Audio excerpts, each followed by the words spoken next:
Badan Pusat Statistik Kabupaten Sukabumi mencatat jumlah penduduk miskin di Kabupaten Sukabumi selama setahun meningkat secara signifikan sebesar 7,70%.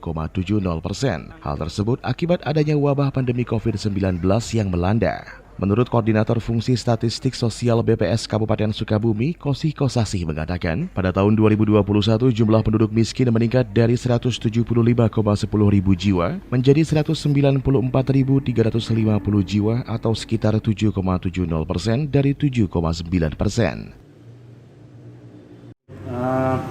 Perlu disampaikan bahwa tingkat kemiskinan khususnya di Kabupaten Sukabumi pada tahun 2021 kita mengalami peningkatan dari 7,09% tahun 2020 meningkat menjadi 7,70% secara persentase.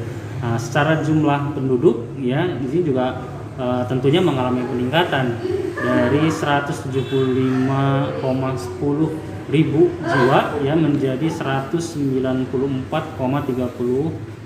ribu jiwa. Dari Kabupaten Sukabumi, Muhammad Ujang Heriaman melaporkan untuk Dinamika.